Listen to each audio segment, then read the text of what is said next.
Obras completas de Sigmund Freud. Parte 7. Las neuropsicosis de defensa. 1894. Ensayo de una teoría psicológica de la histeria adquirida, de muchas fobias y representaciones obsesivas y de ciertas psicosis alucinatorias.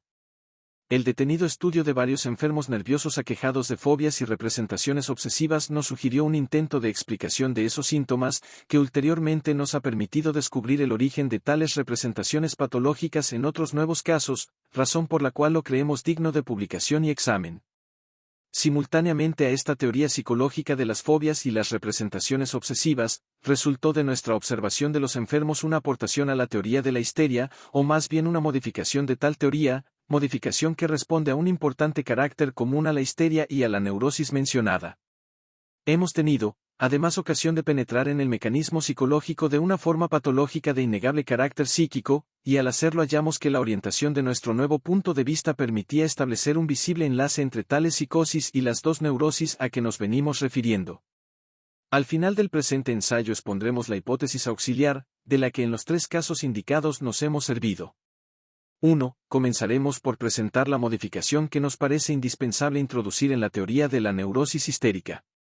Desde los excelentes trabajos de Pierre Janet, Joseph Breuer y otros, parece indiscutible que el complejo sintomático de la histeria justifica las hipótesis de una disociación de la conciencia, con formación de grupos psíquicos separados. En cambio, por lo que respecta a las opiniones sobre el origen de esta disociación de la conciencia y sobre el papel que este carácter desempeña en la neurosis histérica, no reina tanta claridad. Según la teoría de Janet, la disociación de la conciencia es un rasgo primario de la modificación histérica, y depende de una debilidad congénita de la capacidad de síntesis psíquica, o sea de una angostura del campo de conciencia, que testimonia en calidad de estigma psíquico, de la degeneración de los individuos histéricos. A la teoría de Janet, contra la cual pueden elevarse, a nuestro juicio, numerosas objeciones, se opone la desarrollada por Joseph Breuer en nuestra comunicación sobre la histeria. Según Breuer, es base y condición de la histeria la existencia de singulares estados de conciencia oniriformes, con disminución de la facultad asociativa, para los cuales propone el nombre de estados hipnoides.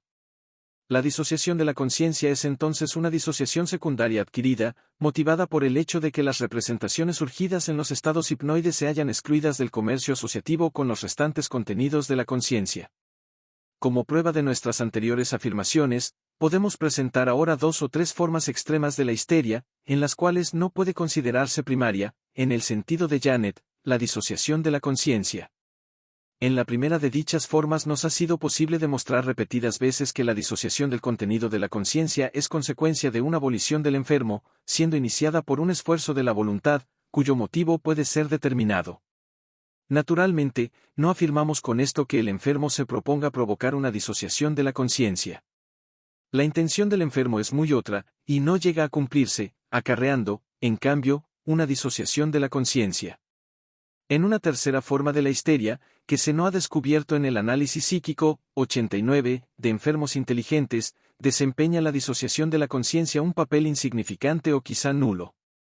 Son estos los casos en los que solo perdura la reacción a estímulos traumáticos, y que pueden ser curados por derivación del trauma, o sea, las puras histerias de retención.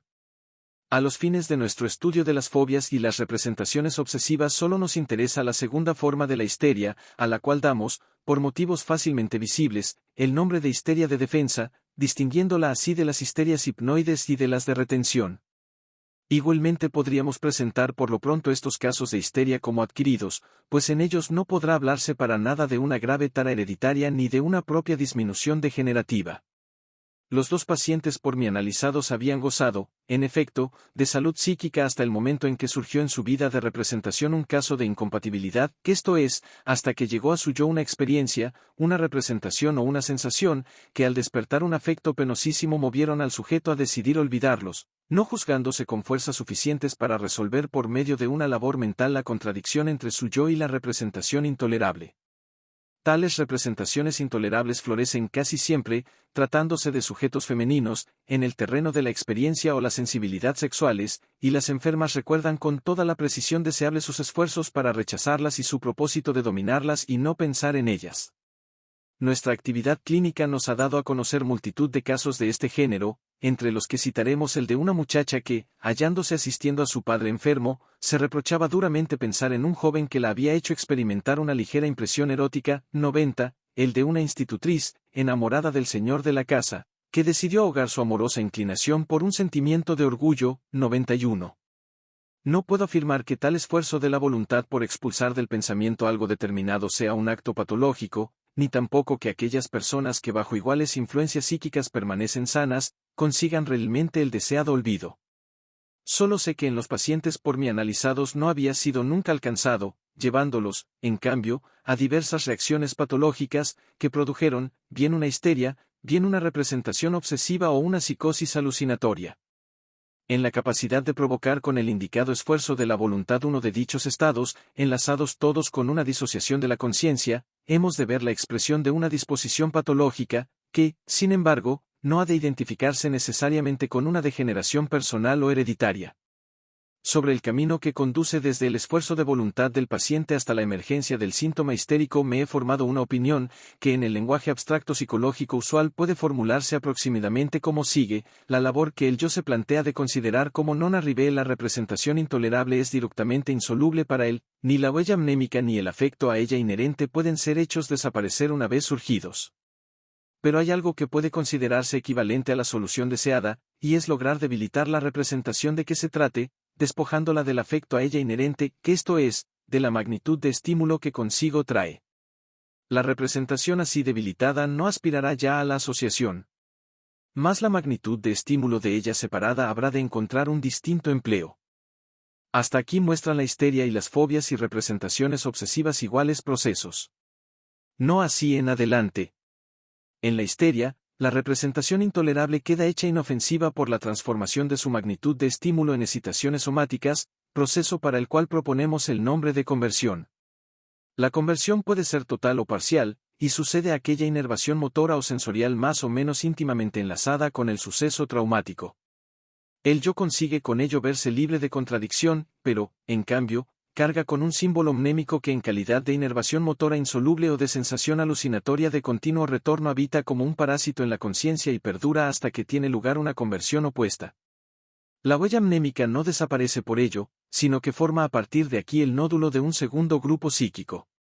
En pocas palabras expondré nuestra anunciada opinión de los procesos psicofísicos en la histeria, constituido tal nódulo de una disociación histérica en un momento traumático, crece luego en otros momentos, a los que podemos llamar momentos traumáticos auxiliares, en cuanto una nueva impresión de igual género consigue traspasar las barreras alzadas por la voluntad, aportar nuevo afecto a la representación debilitada e imponer por algún tiempo el enlace asociativo de ambos grupos psíquicos. Hasta que una nueva conversión restablece la defensa. La distribución del estímulo que así se establece en la histeria resulta casi siempre harto inestable. La excitación, impulsada por un falso camino, por el de la inervación somática, retrocede entre tanto hasta la representación, de la que fue separada, y fuerza entonces al sujeto a su elaboración asociativa o a su descarga en ataques histéricos, como lo prueba la conocida antítesis, formada por los ataques y los síntomas permanentes. El efecto del método catártico de Breuer consiste en crear un retroceso de la excitación desde lo físico a lo psíquico y conseguir luego solucionar la contradicción por medio del trabajo mental del sujeto y descargar la excitación por medio de la comunicación oral. Si la disociación de la conciencia en la histeria adquirida reposa sobre un acto de la voluntad, se explica ya fácilmente el hecho singular de que la hipnosis amplíe siempre la restringida conciencia de los histéricos y haga accesible el grupo psíquico disociado. Sabemos, en efecto, que todos los estados análogos al sueño suprimen aquella distribución de la energía, sobre la que reposa la voluntad de la personalidad consciente. Consideramos, pues, como el factor característico de la histeria no la disociación de la conciencia, sino la facultad de conversión, y vemos una parte muy importante de la disposición a la histeria, por lo demás aún desconocida, en la transferencia a la inervación somática, de tan grandes magnitudes de inervación. Esta propiedad no excluye por sí sola la salud psíquica, y no conduce a la histeria más que en el caso de una incompatibilidad psíquica o de un almacenamiento de la excitación. Con esta orientación nos acercamos Breuer y yo a las conocidas definiciones dadas por Oppenheim y Strömpel, separándonos, en cambio, de Janet, que atribuye un papel demasiado amplio en la característica de la histeria a la disociación de la conciencia. Con la exposición que antecede esperamos, por nuestra parte, haber hecho comprensible el enlace de la conversión con la disociación histérica de la conciencia. 2. Cuando en una persona de disposición nerviosa no existe la aptitud a la conversión, y es, no obstante, emprendida para rechazar una representación intolerable la separación de la misma de su afecto concomitante, este afecto tiene que permanecer existiendo en lo psíquico. La representación así debilitada queda apartada de toda asociación en la conciencia, pero su afecto devenido libre se adhiere a otras representaciones no intolerables en sí, a las que este falso enlace convierte en representaciones obsesivas. Esta es, en pocas palabras, la teoría psicológica de las representaciones obsesivas y las fobias, a la que aludimos al iniciar el presente estudio. Indicaremos ahora cuáles de los eslabones de esta teoría son directamente comprobables y cuáles otros han sido añadidos por nosotros a modo de complemento. Directamente comprobable es, en primer lugar, a más del término del proceso, o sea la representación obsesiva, la fuente de la que nace el afecto falsamente enlazado. En todos los casos por mí analizados era la vida sexual la que había suministrado un afecto penoso de la misma calidad exactamente que el enlazado a la representación obsesiva. Teóricamente no es imposible que este afecto nazca alguna vez en otros sectores, mas nuestra experiencia clínica no nos ha presentado hasta ahora caso ninguno de este género. Por otro lado, es comprensible que la vida sexual sea la que más ocasiones dé para la emergencia de representaciones intolerables. Directamente comprobable es también, por las inequívocas manifestaciones de los enfermos, el esfuerzo de voluntad, la tentativa de defensa, a la que nuestra teoría da singular importancia, y en toda una serie de casos afirman los enfermos mismos que la fobia o la representación obsesiva surgió cuando el esfuerzo de voluntad parecía haber alcanzado su intención. Una vez me sucedió algo muy desagradable, y me propuse con todas mis fuerzas apartarlo de mi imaginación y no pensar en ello. Por fin lo conseguí, pero entonces surgió esto que ahora me pasa y de lo que no he conseguido librarme. Con estas palabras me confirmó una paciente los puntos principales de la teoría aquí desarrollada. No todos los enfermos de representaciones obsesivas ven tan claramente el origen de las mismas. Por lo general, cuando llamamos la atención del enfermo sobre la representación primitiva, de naturaleza sexual, obtenemos la respuesta siguiente: no, que eso no tiene nada que ver con mi estado actual.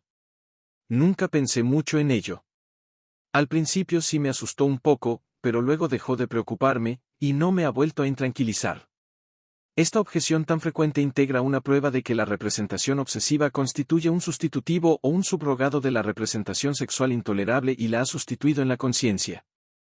Entre el esfuerzo de voluntad del paciente, que consigue reprimir la representación sexual inaceptable, y la emergencia de la representación obsesiva, que, poco intensa en sí, aparece aquí provista de un afecto incomprensiblemente intenso, se abre la laguna que nuestra teoría intenta llenar.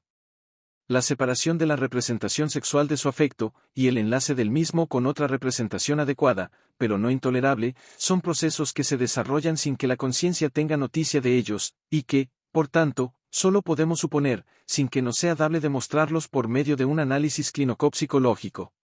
Quizá fuera más exacto decir que no se trata de procesos de naturaleza psíquica, sino de procesos físicos, cuya consecuencia psíquica se manifiesta como si lo expresado con los términos de separación de la representación de su afecto y falso enlace de este último hubiera sucedido realmente.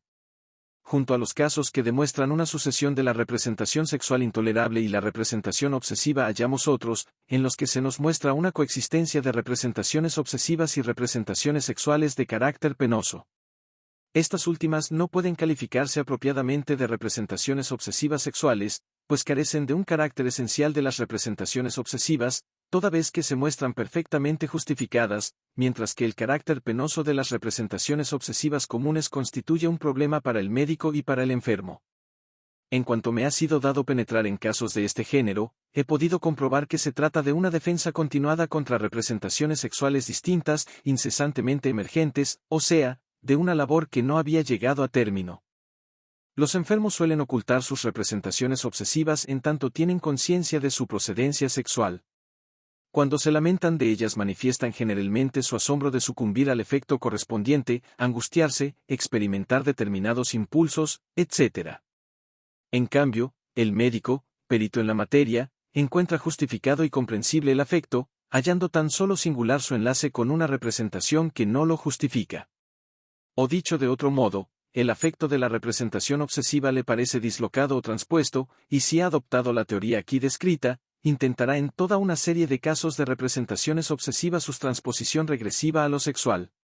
Para el enlace secundario del afecto devenido libre puede ser utilizada cualquier representación que por su naturaleza sea susceptible de conexión con un afecto de la cualidad dada o tenga con la intolerable ciertas relaciones, a consecuencia de las cuales aparezca utilizable como subrogado suyo. Así, la angustia devenida libre, y cuyo origen sexual no debe ser recordado, se enlaza a las comunes fobias primarias de los hombres, a los animales, a las tormentas, a la oscuridad, etc., o a cosas de innegable relación asociativa con lo sexual, tales como los actos de orinar y defecar, y, en general, a la impureza y al contagio. La ventaja que obtiene el yo, eligiendo para la defensa el camino de la transposición del afecto, es menor que la que ofrece la conversión histérica de excitación psíquica en inervación somática. El afecto bajo el cual ha padecido el yo permanece intacto, con la sola diferencia de que la representación intolerable queda excluida del recuerdo. Las representaciones así reprimidas constituyen por su parte el nódulo de un segundo grupo psíquico, accesible, a nuestro parecer, también sin la ayuda de la hipnosis. El que en las fobias y las representaciones obsesivas falten aquellos visibles síntomas concomitantes a la formación de un grupo psíquico independiente, obedece probablemente a que en el primer caso toda la modificación permanece circunscrita a lo psíquico, no experimentando cambio alguno la relación entre la excitación psíquica y la inervación somática. Con algunos ejemplos de naturaleza probablemente típica aclararemos lo dicho hasta aquí sobre las representaciones obsesivas. Primero, una muchacha padece de reproches obsesivos. Cuando en el periódico lee haberse descubierto una falsificación de moneda o un crimen, cuyo autor se ignora, piensa enseguida estar complicada en la falsificación, o se pregunta con angustia si no habrá sido ella la homicida, dándose, sin embargo, clara cuenta de lo absurdo de tales imaginaciones. Durante algún tiempo tal conciencia de su culpabilidad adquirió tan gran dominio sobre ella, que llegó a ahogar su juicio crítico, llevándola a acusarse ante sus familiares y su médico de haber cometido realmente semejantes delitos. Un penetrante interrogatorio descubrió el origen de su conciencia de culpabilidad. Excitada por una sensación voluptuosa, casualmente experimentada, y arrastrada por los consejos de una amiga suya, había comenzado a masturbarse, y venía practicándola desde varios años atrás, con plena conciencia de su falta, que se reprochaba duramente, pero, como de costumbre en estos casos, sin conseguir enmienda. Un exceso cometido al retorno de un baile provocó la emergencia de la psicosis. La paciente curó después de algunos meses de tratamiento y de severa vigilancia. Segundo. Otra muchacha padecía el temor de verse atacada de incontinencia de orina desde que un vehemente deseo de orinar la había obligado a abandonar en una ocasión un teatro durante un concierto. Esta fobia la había incapacitado poco a poco para toda vida social. Solo se sentía tranquila cuando sabía tener próximo un W, al que poder llegar disimuladamente. No existía en ella vestigio alguno de enfermedad orgánica que pudiese justificar sus temores. Hallándose en su casa, entre sus familiares, no experimentaba jamás el temido incoercible deseo, ni tampoco durante la noche. Un detenido examen descubrió que dicho deseo la había cometido por vez primera en las siguientes circunstancias: en la sala de concierto se hallaba sentado cerca de ella un caballero, que no le era indiferente. Al verle comenzó a pensar en él y a imaginarse ser su mujer y estar sentada a su lado. Durante esta ensoñación experimentó aquella sensación que en las mujeres hemos de comparar a la erección masculina, y que en su caso, ignoramos y en todos, terminó con un ligero deseo de orinar. La referida sensación sexual, habitual en ella, la asustó en esta ocasión, porque había formado el firme propósito de combatir su inclinación amorosa, e inmediatamente el afecto inherente a la misma se transfirió al deseo de orinar que la acompañaba, viéndose obligada la sujeto, después de una penosa lucha, a abandonar la sala. Esta joven, a quien toda realidad sexual horrorizaba, no concibiendo siquiera que pudiera casarse algún día, era, por otro lado, de una tal hiperestesia sexual, que en las ensoñaciones eróticas a que se abandonaba gustosa experimentaba regularmente la referida sensación voluptuosa. El deseo de orinar había acompañado siempre a la erección, sin haberla impresionado hasta el día del concierto. El tratamiento alcanzó la curación casi completa de la fobia. Tercero. Una joven, casada, que en 5 años de matrimonio solo había tenido un hijo, se me quejaba de sentir un impulso obsesivo de arrojarse por el balcón, y de que a la vista de un cuchillo se apoderaba de ella el miedo a verse impulsada a cogerlo y matar con él a su hijo. A mis preguntas confesó que solo muy raras veces practicaba ya el comercio matrimonial, y siempre con precauciones para evitar la concepción, añadiendo que ello no le disgustaba nada, pues era de naturaleza poco sensual. Por mi parte hube de manifestarle que lo cierto era que a la vista de los hombres surgían en ella representaciones eróticas, y que este hecho la había llevado a perder su confianza en sí misma, apareciéndose como una persona degradada y capaz de todo. Esta retraducción de la representación obsesiva a lo sexual alcanzó pleno éxito. La paciente confesó llorando su miseria conyugal, por tanto tiempo ocultada, y me comunicó más tarde varias representaciones penosas de carácter sexual no modificado, tales como la sensación frecuentísima de que se le entraba algo por debajo de las faldas. Terapéuticamente he aprovechado estas repetidas experiencias para orientarme, a pesar de las protestas del enfermo, en los casos de fobias y representaciones obsesivas hacia las representaciones sexuales reprimidas, y cegar, cuando ello es posible, las fuentes de que provienen. Naturalmente, no puedo afirmar que todas las fobias y todas las representaciones obsesivas nazcan en la forma aquí descrita, pues, en primer lugar, mi experiencia no comprende sino un número de formas muy limitado en comparación con las muchas que toman estas neurosis, y en segundo, sé muy bien que estos síntomas psicasténicos, según la calificación de Janet, no son todos equivalentes. Hay, por ejemplo, fobias puramente histéricas. Pero, a mi juicio, el mecanismo de la transposición del afecto es propio de la gran mayoría de las fobias y representaciones obsesivas, y creo que estas neurosis, que tan pronto hallamos aisladas como combinadas con la histeria o la neurastenia, no deben ser confundidas con la neurastenia, en la que no se puede suponer un mecanismo psíquico como síntoma fundamental. 3. En los dos casos hasta ahora examinados, la defensa contra la representación intolerable tenía efecto por medio de la disociación de su afecto concomitante. La representación permanecía en la conciencia, si bien aislada y debilitada. Pero hay aún otra forma de la defensa mucho más enérgica y eficaz, consistente en que el yo rechaza la representación intolerable conjuntamente con su afecto y se conduce como si la representación no hubiese jamás llegado a él. En el momento en que esto queda conseguido sucumbe el sujeto a una psicosis que hemos de calificar de locura alucinatoria. Un único ejemplo aclarará esta nuestra afirmación. Una muchacha ha ofrendado a un hombre su primera inclinación amorosa, y cree firmemente ser correspondida, en lo cual se equivoca, pues si el joven frecuenta su casa es por distinto motivo. Pronto comienza a sufrir desilusiones. Al principio se defiende de ellas convirtiendo histéricamente la experiencia dolorosa, y conserva así su fe en que el amado volverá un día y pedirá su mano. Pero a consecuencia de una conversión imperfecta y de constantes impresiones penosas se siente desgraciada y enferma. Su esperanza se concentra, por último, en determinado día, en el que se celebra en su casa una fiesta familiar. Mas el día transcurre sin que el joven acuda. Pasados todos los trenes en los que podía llegar, cae la sujeto en una locura alucinatoria, su amor ha llegado, oye su voz en el jardín y baja a recibirle. A partir de este momento vive por espacio de 2 meses en un dichoso sueño, el joven está siempre a su lado, no la abandona un instante, y todo ha vuelto a ser como antes, como en época anterior a las desilusiones, tan trabajosamente rechazadas. La histeria y la depresión de ánimo han quedado vencidas. Durante toda la enfermedad no habla la sujeto para nada de la última época de dudas y sufrimientos, es feliz mientras se la deja tranquila, y solo se exalta cuando alguna medida de sus familiares le impide realizar alguna lógica consecuencia de su dichoso ensueño. Esta psicosis, incomprensible en su tiempo, queda explicada 10 años más tarde en un análisis hipnótico. El hecho sobre el que yo quiero llamar la atención es el de que el contenido de una tal psicosis alucinatoria consiste precisamente en la acentuación de la representación, amenazada por el motivo de la enfermedad. Puede, por tanto, decirse que el yo ha rechazado la representación intolerable por medio de la huida a la psicosis.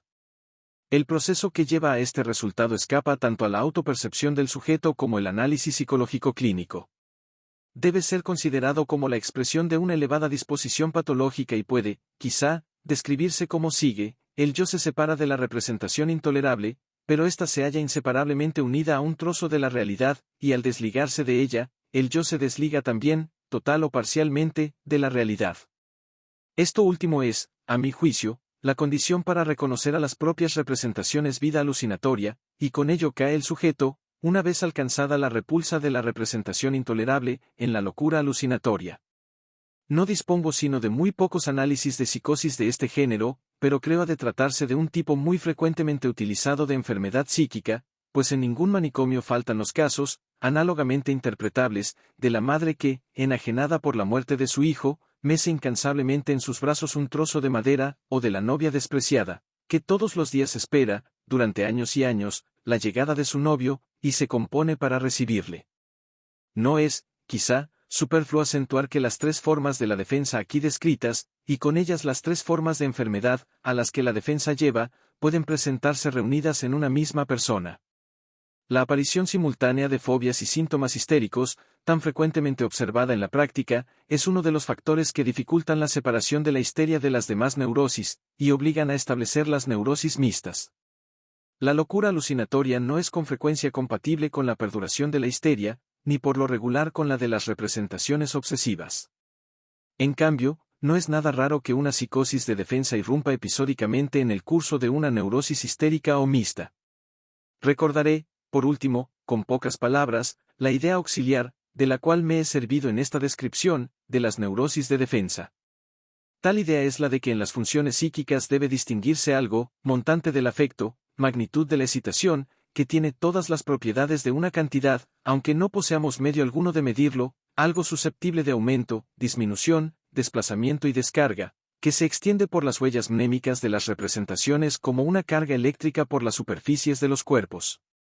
Esta hipótesis, en lo que se basa ya nuestra teoría de la derivación por reacción, puede utilizarse en el mismo sentido que los físicos utilizan la de la corriente de fluido eléctrico. De todos modos, queda por lo pronto justificada por su utilidad para la síntesis y la explicación de muy diversos estados psíquicos.